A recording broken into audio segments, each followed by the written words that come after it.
আসসালামু আলাইকুম। আজকে যে ভিডিওটা দিচ্ছি মহব্বতে পাগল করা একটা জ্বালাপোড়া তাবিজ, মানে এই তাবিজটা করার পর যার উপর প্রয়োগ করা হবে তার শরীরে জ্বালাপোড়া শুরু হয়ে যাবে। যদি না সে আপনার সাথে মিলিত হতে না পারে, আপনার সাথে কথা বলতে না পারে, দেখা করতে না পারে, ছটফট করবে, এক কথায় জ্বালাপোড়া উঠে যাবে তার শরীরে।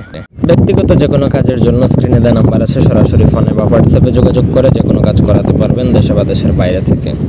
এটা একটা মহব্বতে ছটফট করানো একটা নকশা, যেটা দেখতে পাচ্ছেন ইউহিব্বুনাহুম কাহুব্বিল্লাহি ওয়াল্লাযিনা আমানু আশাদ্দু হুব্বান লিল্লাহি। এই আয়াত দ্বারাও কিন্তু মহব্বতে পাগল করা যায়, তবে এটা হচ্ছে তার তাবিজের অংশ আর কি, ওই আয়াতের তাবিজ খুবই পাওয়ারফুল। তবে এটা করলে আপনি যার উপর প্রয়োগ করবেন তাকে বিয়ে করে নেবেন, না হলে আপনি গুনাহগার হবেন, আপনার ক্ষতিও হতে পারে, তার কোনো গ্যারান্টি নাই।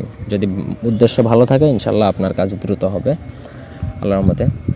তো স্ক্রিনে যে নকশাটা দেখতে পাচ্ছেন ইউহিব্বুনাহুম কাহুব্বিল্লাহি ওয়াল্লাযিনা আমানু, আবার আল্লাহু আল্লাযিনা আমানু আশাদ্দু হুব্বান ওয়াল্লাযিনা আমানু আশাদ্দু হুব্বান লিল্লাহি। এই হচ্ছে তাবিজের আমি সম্পূর্ণ পড়ে শোনালাম।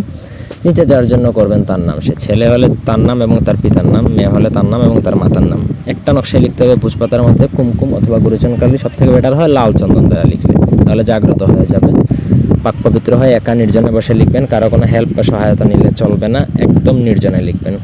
লেখা শেষ হওয়ার পর আপনাকে নকশাটা যে কোনো গাছ, এমন কোনো গাছ হবে মানে তার আশেপাশে অ্যাটলিস্ট 10-15 মিটারের মধ্যে যেন কোনো গাছ না থাকে সেই রকম গাছে ঝুলিয়ে দিবেন, উঁচু মগডালে, যাতে বাতাসে নড়াচড়া করে।